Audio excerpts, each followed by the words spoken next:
Oscar ষ্টুডিঅ'ত মই কন্দৰ্প গগৈ অৰুণোদয়ৰ পৰা আৰম্ভ কৰি বান সাহায্যলৈকে 7টা বৃহৎ ঘোষণা কৰিছে ৰাজ্যৰ মুখ্যমন্ত্ৰী ডক্টৰ হিমন্ত বিশ্ব শৰ্মাই। বানৰ ক্ষতিগ্ৰস্ত লোকক প্ৰদান কৰা হ'ব 15,000 টকা। 2 দিনৰ ভিতৰতে ৰাজ্যৰ মুখ্যমন্ত্ৰীগৰাকীয়ে 15,000 টকা প্ৰদান কৰিব। আৰু বানত ক্ষতিগ্ৰস্ত 4 জিলাৰ অৰুণোদয় হিতাধিকাৰীক 2500 টকাকৈ প্ৰদান কৰা হ'ব। 2,500 টকাকৈ তেওঁলোকে প্ৰদান কৰিব। আৰু 9 লাখ টকা মৃতকৰ পৰিয়ালক বানত প্ৰাণ যোৱা লোকৰ পৰিয়ালে লাভ কৰিব 9 লাখ টকাকৈ ধন। আৰু বিনামূলীয়াকৈ ছাত্ৰ ছাত্ৰীসকলৰ বাবে বিনামূলীয়া কিতাপ বহিৰ ব্যৱস্থা কৰিব চৰকাৰৰ ফালৰ পৰা। 7টাকৈ বৃহৎ ঘোষণা কৰিছে ৰাজ্যৰ মুখ্যমন্ত্ৰীগৰাকীয়ে। কি বৃহৎ ঘোষণা কৰিছে মুখ্যমন্ত্ৰীগৰাকীয়ে সবিস্তাৰে মুহূৰ্তত লোৱাৰ চেষ্টা কৰিছোঁ। বিব্ৰেকিং নিউজত জনাইছো গুৰুত্বপূৰ্ণ খবৰ। ৰাজ্যৰ মুখ্যমন্ত্ৰী হিমন্ত বিশ্ব শৰ্মাৰ 7টাকৈ বৃহৎ ঘোষণা। অৰুণোদয়ৰ পৰা আৰম্ভ কৰি বান সাহায্যলৈকে মুখ্যমন্ত্ৰীৰ 7টা বৃহৎ ঘোষণা। 4 জিলাৰ বান সাহায্যৰ বাবে ঘোষণা কৰিছে ধন। 1 আগষ্টৰ পৰা একাউণ্ট যোগে লাভ কৰিব অৰুণোদয় আঁচনিৰ ধন। পুৱাতে একাউণ্টৰ জৰিয়তে সোমোৱাই দিয়া হ'ব ধন। ভয়াৱহ বানত মৃত্যু হোৱা প্ৰতিটো পৰিয়ালৰ আত্মীয়লৈ 9 লাখ টকাকৈ আৰ্থিক সাহায্যৰ ঘোষণা কৰিছে মুখ্যমন্ত্ৰীগৰাকীয়ে। 4 লাখ টকাৰ সাহায্যৰ লগতে মুখ্যমন্ত্ৰীৰ সাহায্য পুঁজিৰ পৰা অতিৰিক্ত 5 লাখ টকাৰ ঘোষণা কৰা হৈছে। বানত সন্ধানহীন হৈ থকা লোকৰ সন্ধান নাপালে এমাহৰ ভিতৰত মৃত বুলি ধৰি লোৱা হ'ব। তেওঁলোকক সাহায্য প্ৰদান কৰিব চৰকাৰৰ ফালৰ পৰা। দুৰ্ভগীয়া পৰিয়ালৰ আত্মীয়লৈ প্ৰদান কৰা হ'ব 9 লাখ টকাকৈ ধন। 9 লাখ টকা আৰ্থিক সাহায্য প্ৰদান কৰিব চৰকাৰে। শিৱসাগৰ, চৰাইদেউ, যোৰহাট, গোলাঘাটৰ বানাক্ৰান্ত পৰিয়ালক প্ৰদান কৰিব 15,000কৈ টকা। বানত ক্ষতিগ্ৰস্ত লোকৰ বাবে 15,000 টকাৰ লগতে অৰুণোদয় আঁচনিৰ ধনো প্ৰদান কৰিব বৰ্ধিত হাৰত। 2,1250 টকাৰ পৰিৱৰ্তে 2,500 টকাকৈ প্ৰদান কৰিব ধন। সৰ্বমুঠ 17,500 টকা লাভ কৰিব 4 জিলাৰ বৰ্ণাঢ্য পৰিয়ালে।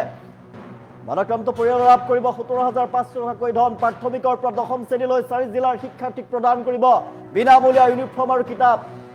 কিতাপ কিনাৰ বাবে HSৰ ছাত্ৰ ছাত্ৰীয়ে লাভ কৰিব 1,000 টকাকৈ ধন।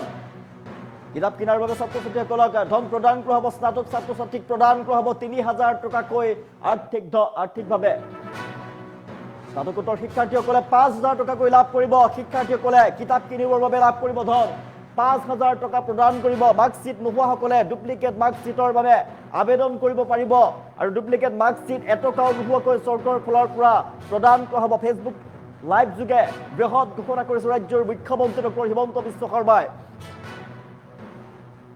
দুৰ্ভগীয়া পৰিয়ালৰ বাবে প্ৰদান কৰা হ'ব 9 লাখ টকা। যিসকলে বানত যিসকলৰ পৰিয়ালৰ লোক বানত হেৰাই গৈছে, মৃত্যুমুখত পৰিছে, তেওঁলোকক 9 লাখ টকাকৈ প্ৰদান কৰিব চৰকাৰৰ ফালৰ পৰা।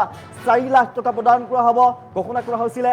আৰু অতিৰিক্তভাৱে মুখ্যমন্ত্ৰীৰ সাহায্য পুঁজিৰ পৰা 5 লাখ টকা প্ৰদান কৰিব। সৰ্বমুঠ 9 লাখ টকা লাভ কৰিব বানত মৃত্যু হোৱা লোকৰ পৰিয়ালে। অৰুণোদয় ধন লাভ কৰিব। 3 আগষ্টৰ দিনা অৰুণোদয় ধন দিয়াৰ কথা আছিলে, কিন্তু 3 আগষ্টৰ পূৰ্বে ধন প্ৰদান কৰাৰ সিদ্ধান্ত গ্ৰহণ কৰিছে চৰকাৰৰ ফালৰ পৰা। 1 আগষ্টত সোমোৱাই দিয়া হ'ব ৰাজ্যৰ লাখ লাখ অৰুণোদয় হিতাধিকাৰী মহিলাৰ একাউণ্টত ধন সোমোৱাই দিয়া হ'ব 1 আগষ্টৰ দিনাই। কিন্তু বানত ক্ষতিগ্ৰস্ত 4 জিলাৰ বাসিন্দাৰ বাবে বিশেষ ঘোষণা কৰিছে ৰাজ্যৰ মুখ্যমন্ত্ৰীগৰাকীয়ে। 4 জিলাৰ অৰুণোদয় হিতাধিকাৰী মহিলাই 2500 টকা লাভ কৰিব। 2,500 টকাকৈ লাভ কৰিব অতিৰিক্তভাৱে ধন। প্ৰতিটো পৰিয়ালে বানত ক্ষতিগ্ৰস্ত হোৱা 4 জিলাৰ প্ৰতিটো পৰিয়ালে লাভ কৰিব 15,000 টকাকৈ ক্ষতিপূৰণ।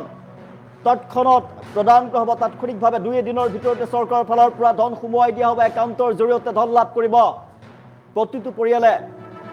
বানত সন্ধানহীন হৈ থকা কোনো লোকৰ সন্ধান যদি নাপায়, এমাহৰ ভিতৰতে মৃত বুলি ধৰি লোৱা হ'ব। আৰু এনে দুৰ্ভগীয়া পৰিয়ালৰ আত্মীয়ক প্ৰদান কৰা হ'ব 9 লাখ টকাকৈ ধন। শিৱসাগৰ, চৰাইদেউ, যোৰহাট, গোলাঘাটৰ বানাক্ৰান্ত পৰিয়ালক 15,000 টকাকৈ ধন প্ৰদান কৰিব ৰাজ্যৰ মুখ্যমন্ত্ৰীগৰাকীয়ে। সামাজিক মাধ্যমৰ জৰিয়তে বৃহৎ ঘোষণা কৰিছে। 15,000 টকাৰ লগতে অৰুণোদয় আঁচনিৰ ধনো প্ৰদান কৰিব বৰ্ধিত হাৰত। 4 জিলাৰ বাসিন্দাক প্ৰদান কৰিব ধন।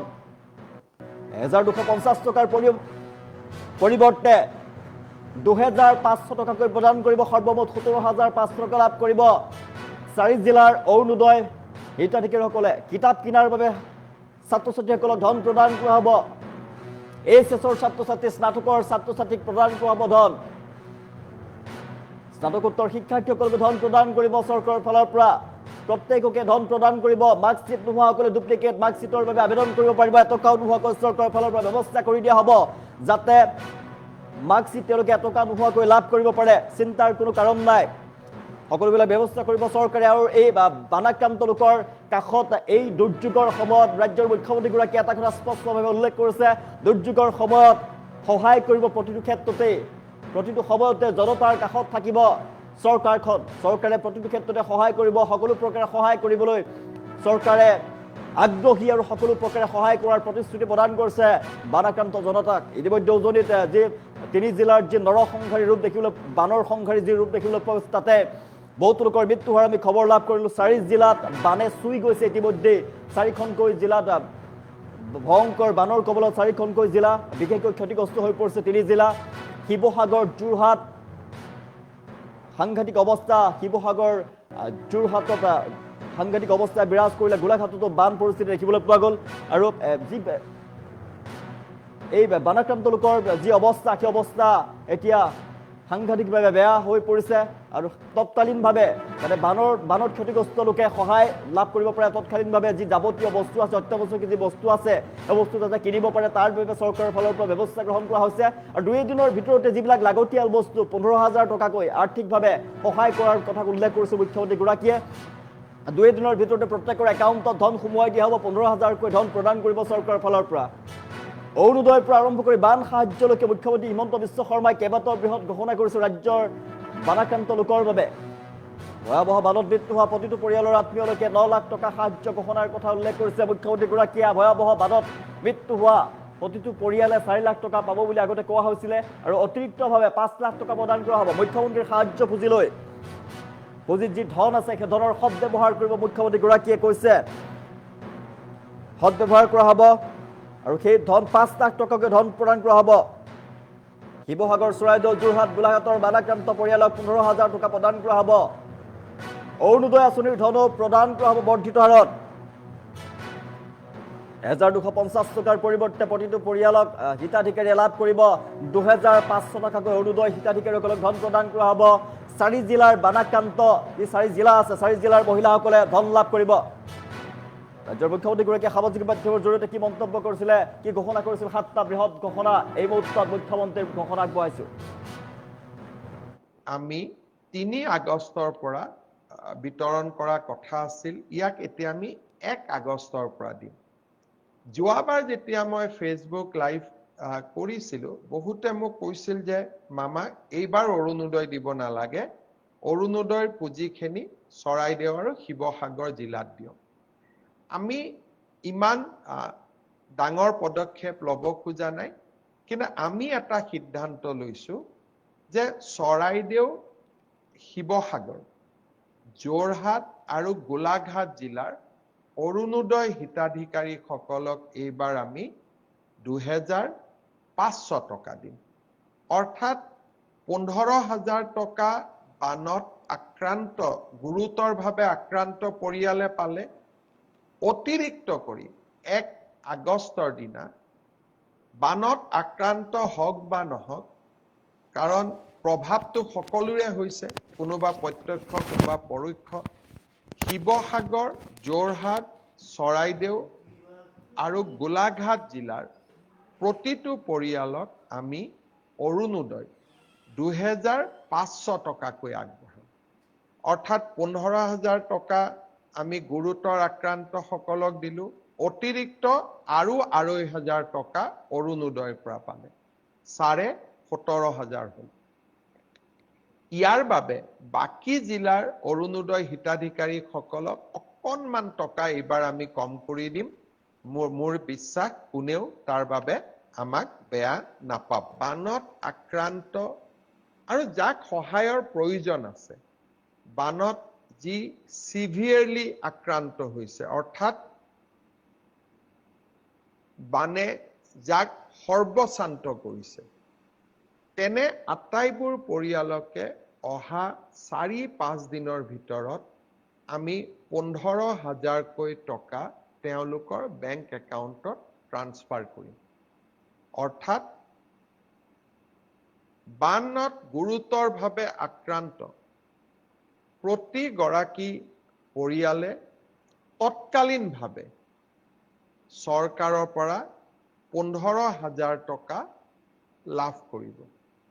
ৰাতিপুৱা মই জিলা আয়ুক্তসকলৰ লগত বহিছিলোঁ, কিছুমানে কৈছে যে নাজিৰাত প্ৰায় 20,000, চৰাইদেউ জিলাত 13,000, ডিমৌতো প্ৰায় 13-14,000, শিৱসাগৰত 20,000, গোলাঘাট আৰু যোৰহাট জিলাতো, অৰ্থাৎ মই ধৰি লৈছো যে প্ৰায় 1 লাখতকৈও বেছি পৰিয়ালক এই সাহায্যৰ হয়তো প্ৰয়োজন হ'ব। সো যদি আমি ধৰিও লওঁ যে আমি 90,000, 1 লাখ পৰিয়ালক 15,000কৈ টকা দিম, আৰু এই টকাৰে অকণমান বাঁহ, অকণমান টিংপাত বা অন্তত ঘৰখন সাফ কৰাই লবৰ বাবে বা ঘৰখন সাফা কৰাৰ বাবে তেওঁলোকে কিছু সকাহ পাব। আজিৰে পৰা জিলা আয়ুক্তসকলে তেওঁলোকৰ তলত বা তেওঁলোকৰ লগত কাম কৰি থকা চৰকাৰী কৰ্মচাৰীসকলৰ লগত একেলগে কাম কৰি এই তালিকাখন প্ৰস্তুত কৰিব, আৰু প্ৰতিদিনেই তালিকা আহি থাকিব আৰু চৰকাৰে পুঁজি মুকলি কৰি গৈ থাকিব। আমি সন্ধান নাপাওঁ, আমি তেওঁলোকক মৃত্যু হোৱা বুলি চৰকাৰী সাহায্যৰ বাবে ধৰি লওঁ। ভগৱানক প্ৰাৰ্থনা কৰিম তেওঁলোক যাতে উভতি আহে, কিন্তু পৰিয়ালটোৰ বাবে যাতে আমি পৰিয়ালটোক সাহায্য দিব পাৰো, তাৰ বাবে এই মিছিং ব্যক্তিসকলকো আমি মৃত্যু হোৱা বুলি ধৰি লৈ 4 লাখ টকা চৰকাৰ আৰু 5 লাখ টকা আমি মুখ্যমন্ত্ৰীৰ সাহায্য পুঁজিৰ পৰা আগবঢ়াম। অৰ্থাৎ মিছিং হৈ থকা 7 গৰাকী ব্যক্তিৰ পৰিয়ালেও ন্যায় লাভ কৰিব। আৰু এই ক্ষেত্ৰত বহুত বেছি পুলিচ ৰিপৰ্ট আদিৰ প্ৰয়োজন নাই, আমি সাৰ্কুল অফিচাৰৰ প্ৰতিবেদনৰ ওপৰতে এই সাহায্য প্ৰদান কৰিম।